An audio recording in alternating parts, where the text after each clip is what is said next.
Hello दोस्तों, नमस्कार। तो जैसा कि हम लोग कविता पे बात कर रहे हैं और हम लोगों ने पृथ्वीराज रासो रेवा तट पर बात कर लिया था। आज अमीर खुसरो, जो कि इनकी पहेलियाँ और मुकरियाँ लगी हुई हैं, उस पर हम लोग बात करेंगे। तो सबसे पहले यही हम लोग देखने की कोशिश करेंगे कि किस तरह से अमीर खुसरो से प्रश्न आपके बन रहे हैं और परीक्षा की दृष्टि से आपको किन चीज़ों पे ध्यान देना है। तो आइए हम लोग देखते हैं। पहले तो इनका जीवन काल तो 1255 ईस्वी से 1324 ईस्वी तक है। और आप लोग कोशिश करिए कि जो चीज़ें आपको इम्पोर्टेंट लग रही हैं उसको आप लोग नोट डाउन कर सकते हैं। बाकी इनके मूल नाम के बारे में भी प्रश्न बनता है कि इनका मूल नाम क्या था। तो इनका अबुल हसन मूल नाम था। बाकी इनका एक और मूल नाम है अबुल हसन मोइनुद्दीन खुसरो। अबुल हसन शॉर्ट फॉर्म में है अबुल हसन मोइनुद्दीन खुसरो, ये इनका मूल नाम है। तो ये चीज़ आप लोग नोट कर लीजिए। इसके बाद इनका उपनाम पूछा जाता है। तो इनका जो उपनाम है वो तुर्क ए अल्लाह, इनका उपनाम तुर्क ए अल्लाह है। इसके बाद इनका जन्म स्थान से इनके बहुत क्वेश्चन बने हुए हैं। क्या होता है ना कि कभी कभी जब आप प्रश्न पढ़ रहे हो तो आपको आसानी लगती है, लेकिन जब आप उसको वाकई में क्वेश्चन के हल करने जाते हैं तो आप गलत कर देते हैं। तो इनका जन्म जो पटियाली जिला एटा उत्तर प्रदेश में हुआ था, और जो क्वेश्चन पेपर बना था उसमें पटियाला लिखा हुआ था, पटियाला। लड़के ओवर कॉन्फिडेंस में पटियाली तक ऑप्शन के पास गए ही नहीं, पटियाला देखे और ट्रिक करके चले आए। तो ऐसी वाली गलती आपको नहीं करनी है। आपको ये कोशिश करनी है कि आप सही तरीके से पूरे प्रश्न को पढ़ें और सही उत्तर देने का प्रयास करें। नकारात्मक प्रश्न है कि सकारात्मक है, क्या पूछ रहा है। टाइम मैनेजमेंट करना होता है, इसलिए जल्दीबाजी में क्वेश्चन गलत कर देते हैं और मेरिट से बाहर हो जाते हैं। तो ये कोशिश आप लोग करिए कि आपसे प्रश्न गलत ना हो। तो पटियाली जिला एटा उत्तर प्रदेश में हुआ था, और भोलानाथ तिवारी ने इनका जो जन्म है वो दिल्ली में बताया है। तो मान लीजिए भोलानाथ तिवारी के अनुसार अगर पूछा जाता है तो आपको ये भी ध्यान होना चाहिए कि इनका जन्म दिल्ली में हुआ था। इसके बाद इनके जो गुरु हैं, गुरु के बारे में भी जिक्र होता है कि इनके गुरु कौन थे। तो निजामुद्दीन औलिया इनके गुरु थे। तो ये चीज़ भी आप लोग नोट डाउन कर लीजिए। और मान लीजिए अगर आपको हमारी वीडियो स्लो लग रही हो तो आप लोग इसकी स्पीड बढ़ा सकते हैं, 2x स्पीड पे आप लोग देख लीजिए। इसके बाद आगे हम लोग देखते हैं, इनके आश्रयदाताओं पर बात कर लेते हैं कि कौन कौन इनके आश्रयदाता रहे हैं। तो जैसा कि ये गयासुद्दीन बलबन, जलालुद्दीन खिलजी, अलाउद्दीन खिलजी, कुतुबुद्दीन एवं मुबारक शाह, कुल मिलाकर के दिल्ली के जो 11 शासक थे वो 11 शासकों के ये शासनकाल देखे हैं। 11 शासकों के, यानी कि ये सबके शासनकाल में वहाँ पे मौजूद थे। बाकी एक प्रश्न और अब बन सकता है कि ये मृत्यु के समय किसके समकालीन या किसके शासन में थे। तो गयासुद्दीन तुगलक जो था उसी के समकक्ष ये थे। तो मृत्यु के समय अगर पूछा जाए तो आपको वही बताना है। उसके बाद जो खुसरो की कब्र उब्र के बारे में कभी कभी क्या होता है कि प्रश्न आ जाते हैं। तो उन चीज़ों को भी आपको थोड़ा ध्यान देना है कि खुसरो की जो कब्र थी वो कहाँ पे थी। तो इनकी जो कब्र है अभी तो एक इलाहाबाद में आपके प्रयागराज में है, बाकी इनकी एक कब्र आपके ताहिरा बेगम ने 1605 ईस्वी में बनवाया था। इनके कब्र पे मकबरा है। ताहिरा बेगम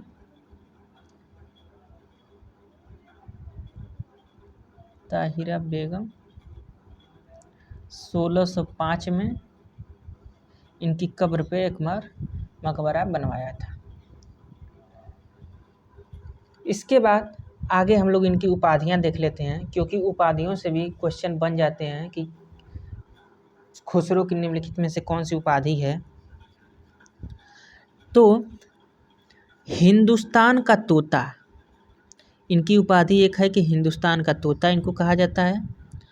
और जो ये उपाधि है स्वयं को अपनी रचना नुहसी पर असर में कहा है। अगर मान लीजिए आपसे पूछ दिया गया कि ये हिंदुस्तान का तोता उपाधि कहाँ दी गई है, तो ये अपनी स्वयं की रचना नुहसी पहर में खुद कहे हैं।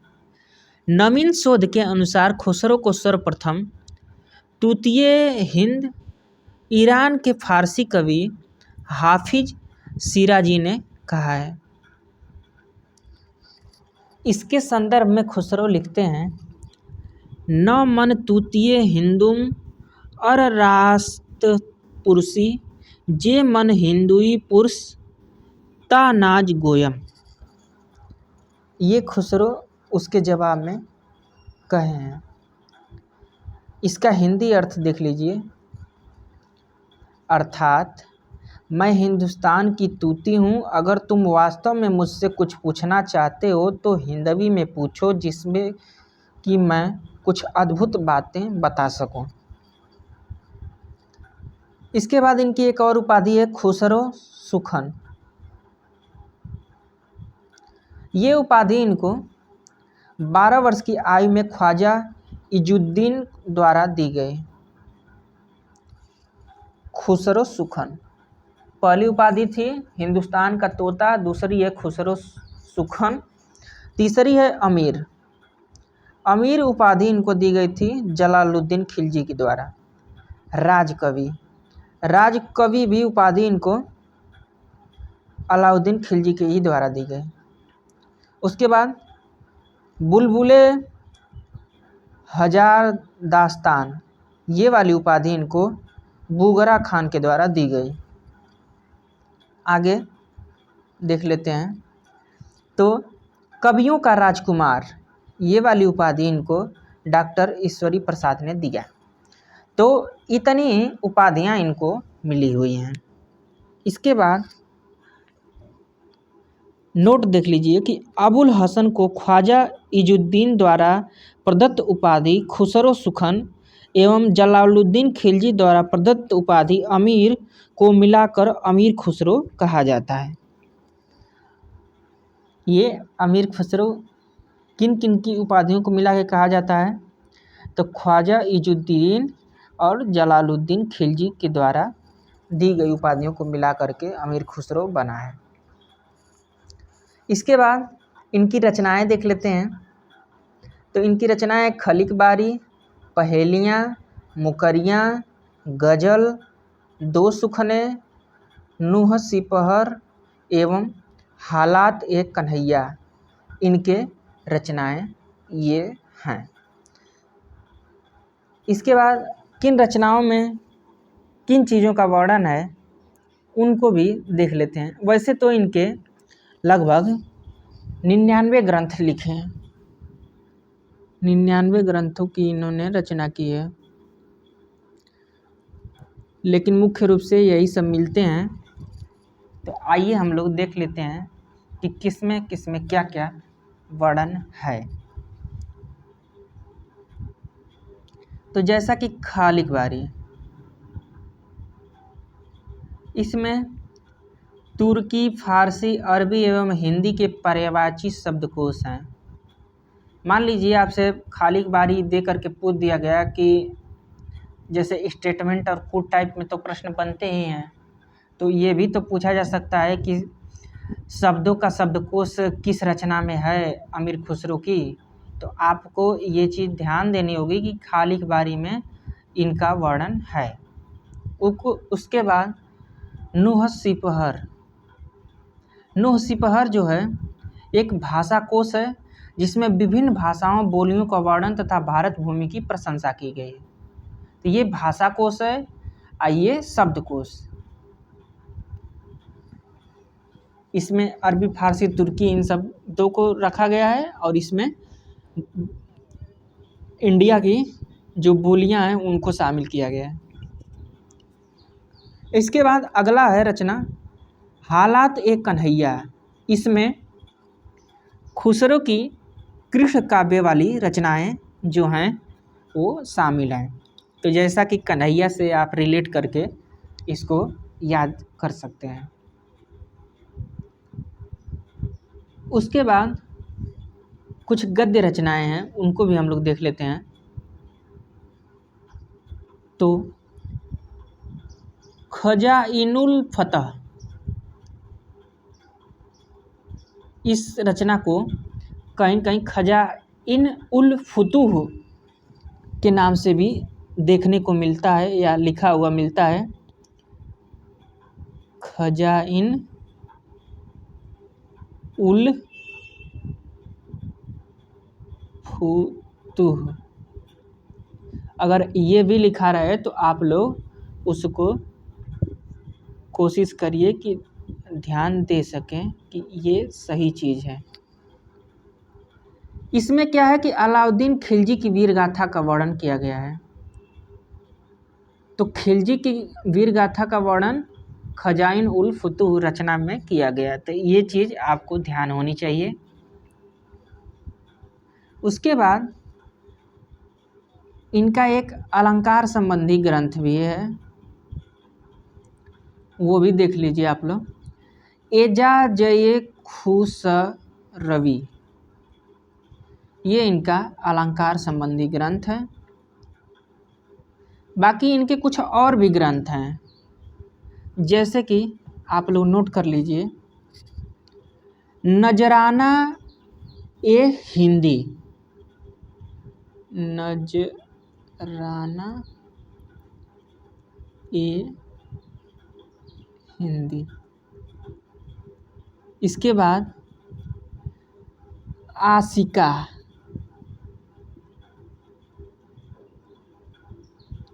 उसके बाद कुनुपह,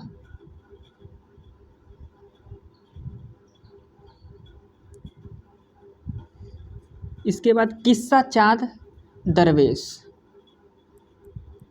किस्सा चाँद दरवेश।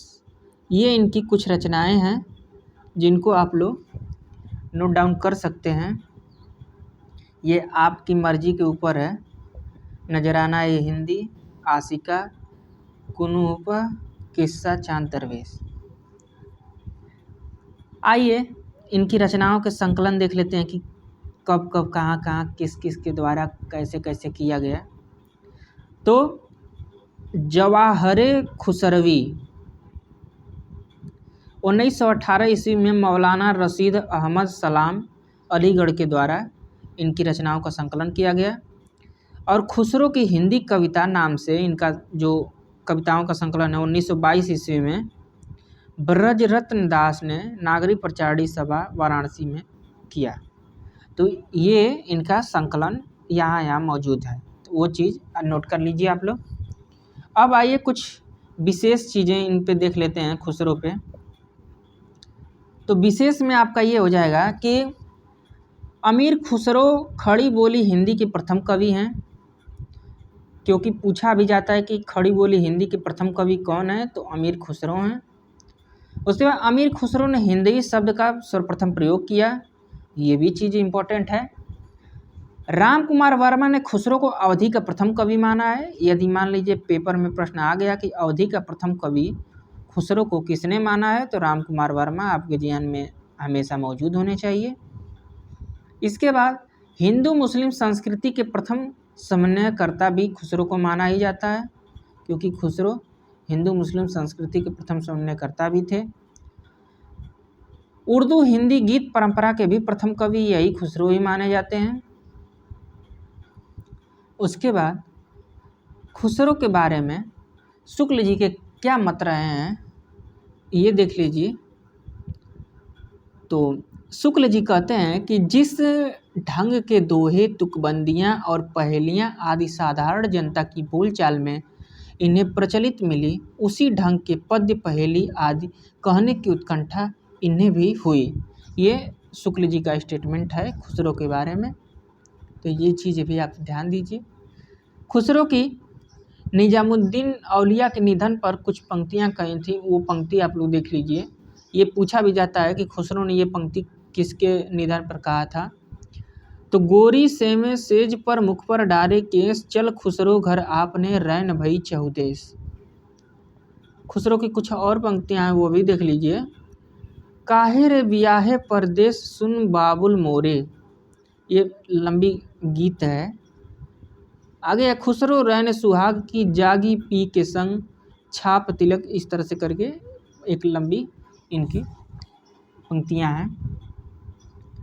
तो दोस्तों, हम आशा करते हैं कि आप लोगों ने खुसरो के बारे में ये कुछ चीज़ें सुनी, जानी और आपके लिए कुछ परीक्षा के लिए हेल्पफुल हो सकती है। बाकी हम लोग खुसरो पर उनकी पहेलियाँ और मुकरियों को लेकर के नेक्स्ट वीडियो में बात करेंगे, जिसमें आपके प्रश्न बनते रहे हैं कि पहेली दे देता है और पूछ देता है कि इसका आंसर क्या होगा, और बहुत लोग उसको गलत कर देते हैं। तो उस पर हम लोग बात नेक्स्ट वीडियो में करते हैं। और यहाँ तक देखने के लिए आपका धन्यवाद। हम लोग फिर मिलेंगे नए वीडियो में नए टॉपिक के साथ। नमस्कार।